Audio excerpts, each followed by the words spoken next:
Alrighty then. So I had this breaker box installed in my house when we kind of first moved in here. The electrician did this on what does that say? 8/30/17. Okay, so I've had this breaker box in here for a couple years now. My original breaker box was super dangerous. It was something that was told to me when we had our home inspection, so it was something that we replaced really soon after buying our home. So let's talk about a couple of things here, and then we'll show you. So at the top, this is our main breaker. Okay, this separates our box from, or our house rather, from like the rest of the electrical system outside. In mine, I don't know if you can see that, but mine is a 200 amp breaker. Okay, so this is the first and foremost protection, or really, I guess the last line of protection actually. If more than 200 amps of power comes from the power pole through to like all of my breakers, this breaker trips, right? So that might be like 15 amps, or let's say 12 amps on each of these, okay? 12 amps isn't enough to blow an individual 15 amp breaker, but if I have 20 breakers, each pulling 12 amps, then that's 120, that's 240 amps, and that would cause this breaker to blow. Okay, so this breaker is our master breaker. This just makes sure that only a certain amount of power comes into our house. And that's really dependent upon the service wires, like which you can't see my service wires because they're inside this pipe here.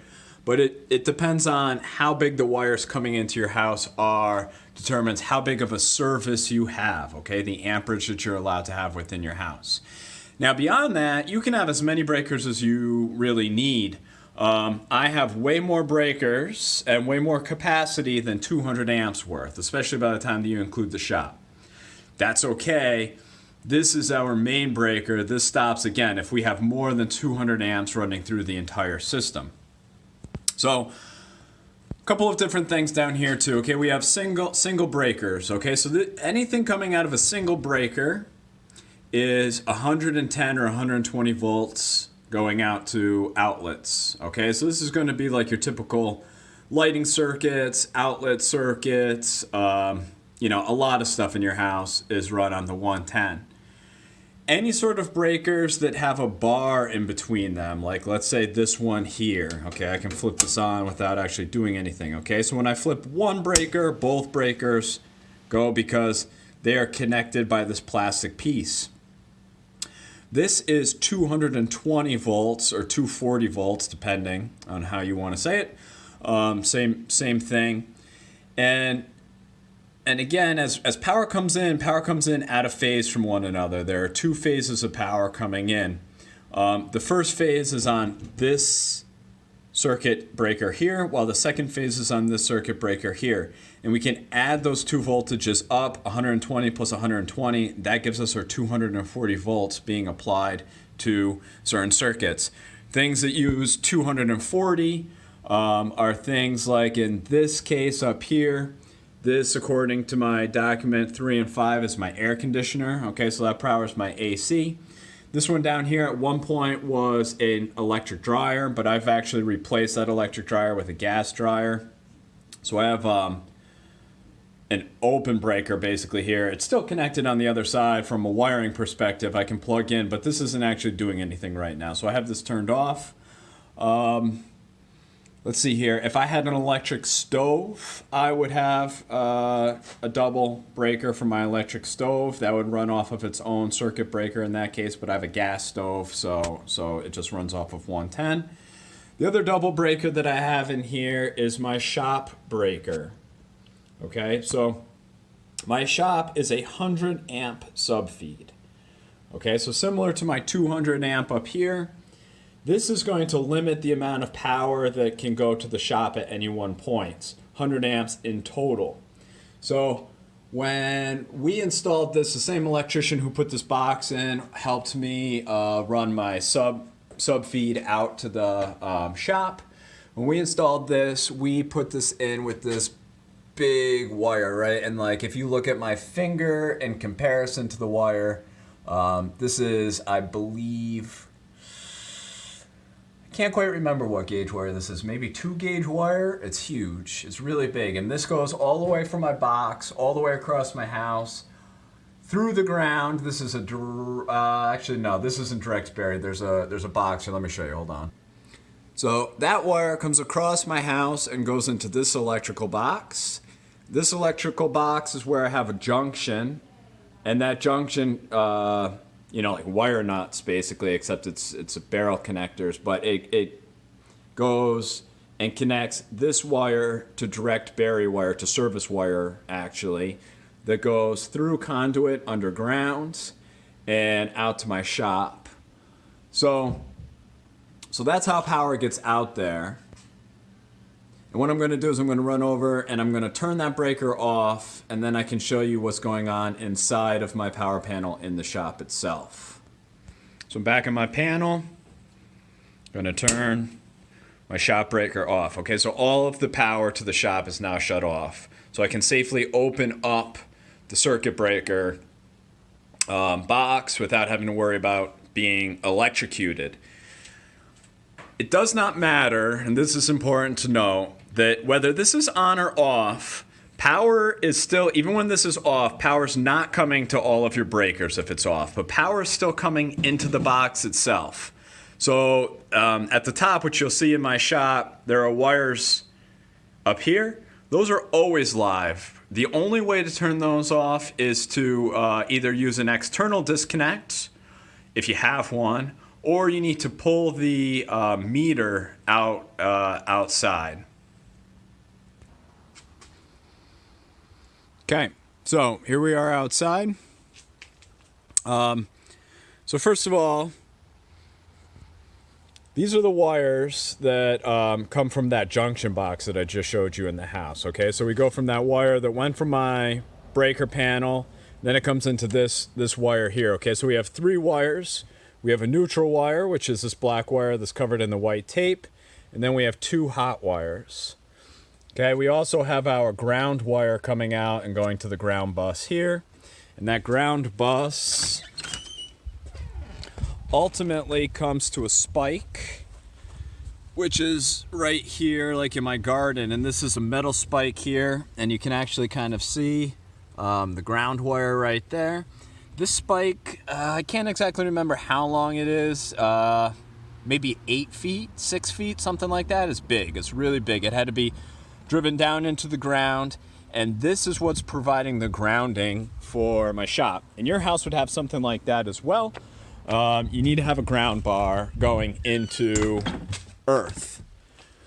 So as power comes up, we have again our 2 hot. So again, this is our out of phase power. One of the hots comes into this side of the breaker. One of the hots comes into this side, while one of the hots comes into this side. And then we have our neutral bar above. And once again, if this was in my house and this was my main circuit panel, if I were to touch this or that, or worse yet, both of them, I would be electrocuted. Okay? So that's why it's really critical that you're not opening up your boxes. Okay? And that's why I'm opening up my sub-feed box, because the power is turned off out here. So for each of my circuits out here, like this 15 amp circuit, I think that this circuit up here is one of my lighting circuits. The hot wire comes out, okay, and that goes up to whatever it is. Then off of that also there's a neutral wire, which is one of the white wires like in the back here. There's also the ground wire, which comes to the ground bar over here. For 220 volt stuff, like this is my table saw here, you'll notice that there's or maybe that might be something other than my table saw, but nonetheless, a 20 amp. I have a black wire that comes off of the one and a red wire that comes off of the other. And again, these are out of phase with one another. Let's see if I can. Yeah.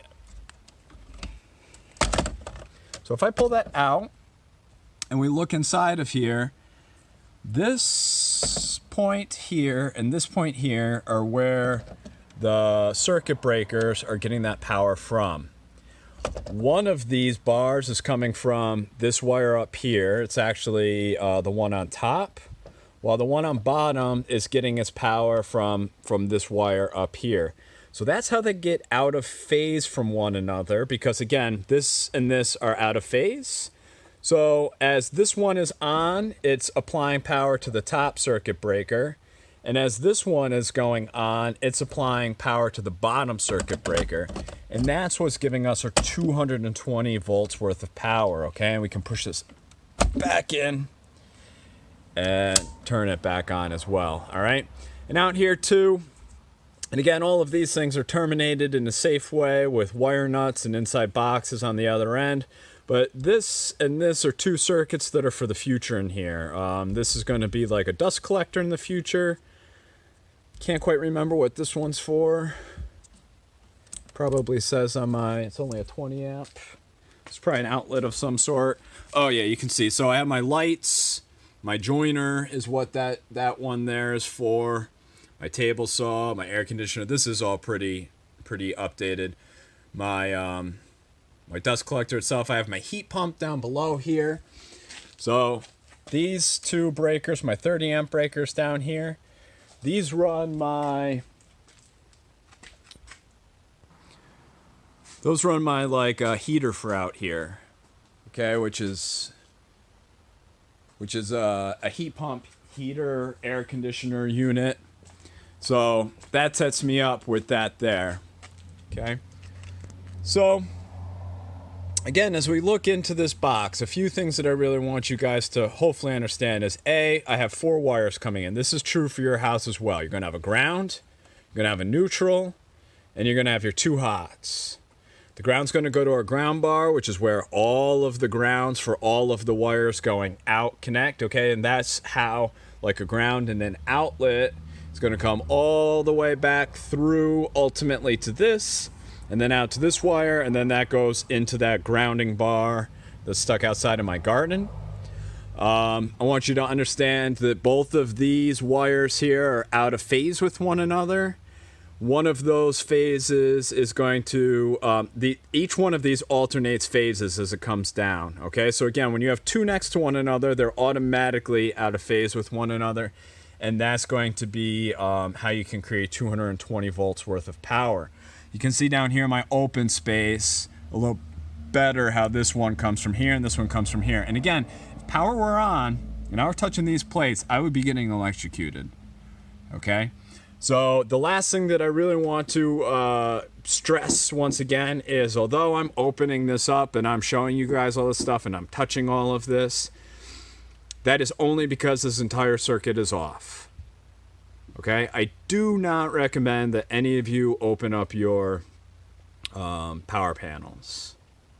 Okay, leave them closed, get electricians in. I don't mess with the panel inside of my house because I can't turn the power off, so I get electricians in for that. And I've had my work inspected out here to make sure that it passes the mustard with requirements and the National Electric Code and everything else. So definitely make sure that you guys are following safety procedures. Definitely make sure that you're using this as a reference and not as a invitation to go opening up your panels themselves. Okay? And then again, when we go neutrals, here's our neutral up top. Our neutral breaks out into both of our neutral bars and comes down, and that's where all of our neutrals are connected. So again, everything from like an outlet is being tied back to a neutral, a hot, and a ground. All right? So that's that for today, guys. Really take a look at this video, answer the questions, and we'll be talking to you soon. Have a great one. Bye-bye.